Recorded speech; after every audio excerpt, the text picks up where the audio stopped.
બોલાવો મમ્મી ને, બોલાવો ને મમ્મી. આ જો જલ્દી રાધી જો, આ તોફાન કેરાને જો. તમારા બધાનું સ્વાગત છે આજના નવા વ્લોગમાં.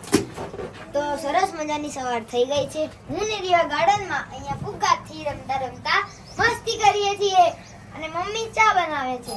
પપ્પા કદાચ આ મંદિરમાં આરતી કરતા હશે, તો ચલો બતાવું તમને. તો પપ્પા આરતી કરે છે.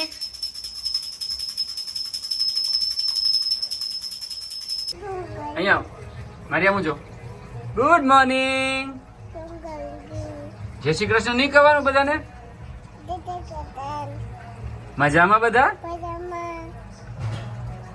અહીંયા જો, અહીંયા જો, અહીંયા સ્માઈલ આપી દે, એક પૂછી આપી દે, એક સ્માઈલ આપી દે. આઈ લવ યુ. સબસ્ક્રાઇબ કરજો, લાઈક કરજો, કમેન્ટ કરજો. મળ્યા.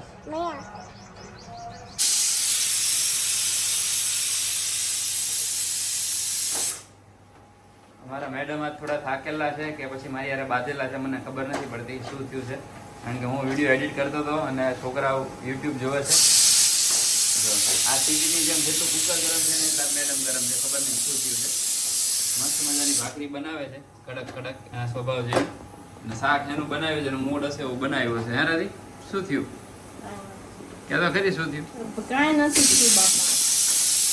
એને યાર સોરી. બસ મેં શું કર્યું? મારો વાંક છે કે છોકરાઓનો વાંક છે? મારો વાંક. બસ રોતી નહીં. આવા ગરમીમાં તું મસ્ત મજાની રસોઈ બનાવે છે, એના માટે દિલથી થેન્ક યુ. હે અને કઈ મારી ભૂલ ન હોય તોય સોરી, ભૂલ હોય તોય સોરી. સારું હાલો મળીએ ભાઈ, થોડી વારમાં બનાવીને પાછા અમે મળી લઉં, નહીંતર પાછું જમવાની મજા નહીં આવે ને બીજો વિડીયો બી મજા નહીં આવે, એટલે બનાવી લઉં છું. તારે શું કરવું છે? ના ના તું કે કરીએ. ના તું આજ તું કે છાસ કે સાકરટેટી બોલ. હે અરે તું એક કામ કર, છાસ પીએ ને સાકરટેટી હું કાપું છું, ફ્રીજમાં ઠંડી કરવા મૂકું છું, બરોબર? એટલે તું થોડીક ઠંડી થા, બરોબર? હા સાકરટેટી હું કાપું છું. હા મળીએ. હા કહી દે, ગુસ્સો ઉતરી ગયો એ તો કહી દે. હા બેટા ભાઈ હજી તારે નથી કરવું વ્લોગિંગ બેટા, વાર છે હજી. 3 2 1 સ્ટાર્ટ કરી દે. બસ આ તમે એક ટમેટાની ડીશ ખાધી, એમાં એટલા બધા ખરાબ કર્યા ને. બહુ તોફાન કરે તું, બહુ તોફાની થઈ ગઈ છો.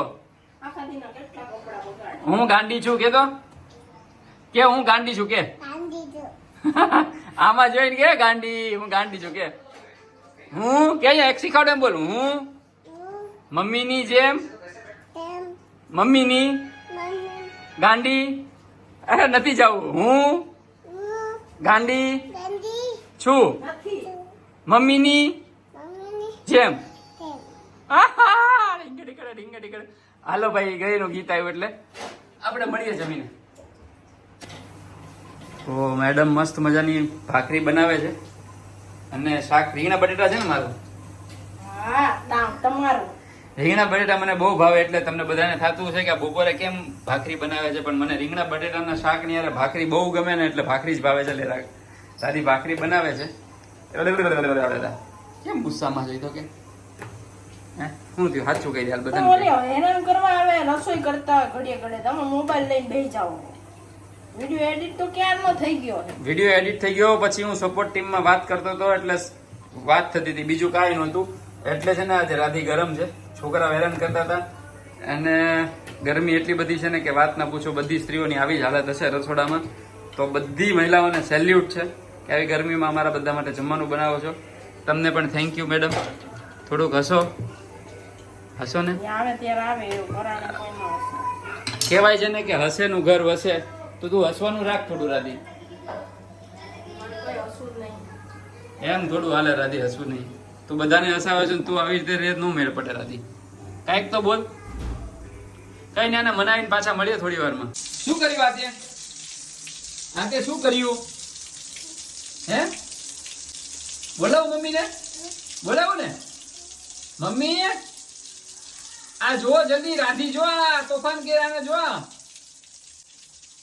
હવે તું જો મમ્મી ખીજાશે જો તને હવે કાચના ચોથા કપડા હે યાર શું કરી દીધી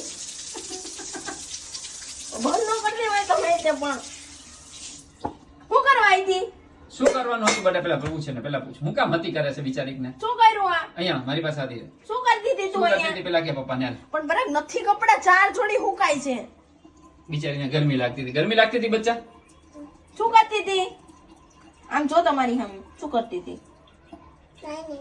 પણ નાઈ નાઈ કરવાનો ટાઈમ છે તો હાજે તો નાવું પડે ને ભગવાને કીધું છે આમ હોય કઈ હતી રાત તો આ તમને લાગતું છે કે આ તૈયાર હું કામ થાય છે તો આ તૈયાર એટલા માટે થાય છે હા અત્યારે તો અમે છે ને અત્યારે તો એને નથી ખબર પણ હું છે ને મારા સામેણી લેવા જવું છે અને થોડીક વસ્તુ લેવા જવું છે ને એટલે જઈએ છીએ બહાર પછી આવીને પાછું તૈયાર થવાનું છે કેમ કે અમે જઈએ છીએ વાસણા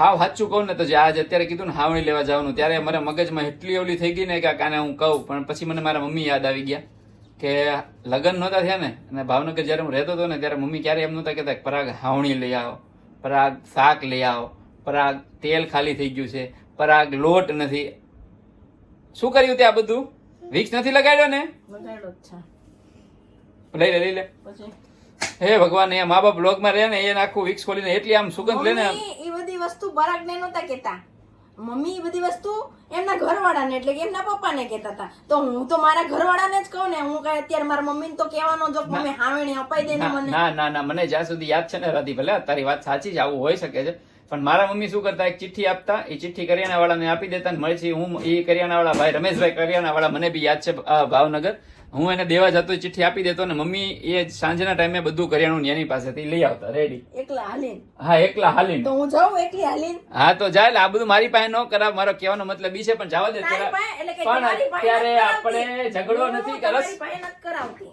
આપણે બે જઈએ છીએ જોડે આ છોકરા લઈને હું ક્યાં હાલી હા વાત તારી સાચી છે આપણે અત્યારે ઝઘડો નથી કરવો બસ હવે મોઢું ના બગાડીશ એટલું બધું જે થયું ઈ થઈ ગયું જોયું ને આને આમ ગુસ્સો ના અમને ઘૂંબા મારવાનું જ મન થાય એટલે જ તે કાંઈ વાંધો બધું કરાવે આપણે. કાંઈ વાંધો નહીં તું હસી લે પછી આપણે વાત કરીએ એ ત્યાં બધું ઇન્સ્ટામાર્ટ માંથી હા, મંગાવીએ ભાઈ, છીએ હવે અમે. પૂરું થઈ અમે ગયું. છે ને, અમે શાક ઇન્સ્ટામાર્ટ માંથી મંગાવીએ છીએ અમે દૂધ અહીંયાથી મંગાવીએ અમે બહાર જ નથી નીકળતા બહુ ઓછા નીકળે પણ હાવણી તો ઇન્સ્ટામાર્ટ માંથી મંગાવાય નહીં હા પણ હવે બહુ થઈ ગયા હાવણી ખેંચાઈ ગઈ હવે સોરી હવે તને મગજ વેરવા દે એટલા 2-4 વિધા છે તો ભાઈ અમે જઈએ છીએ અમારા એક ફ્રેન્ડ કમ ફેન છે ધારાબેન જે એક સારા ન્યુમરોલોજીસ્ટ છે સારા એસ્ટ્રોલોજર છે અને બહુ સારા વ્યક્તિ પણ છે મારી જેમ. Personally બહુ જ સારો સ્વભાવ છે એમનો અમે પહેલા 1-2 વાર મળી લીધું છે એમને આ વાતો કરવાની મજા આવે હસબન્ડ વાઈફ બેયનો નેચર બહુ જ મસ્ત છે તો ઘણા બધા લોકો અમને પૂછતા હોય છે કે તમે હાથમાં શું પહેર્યું છે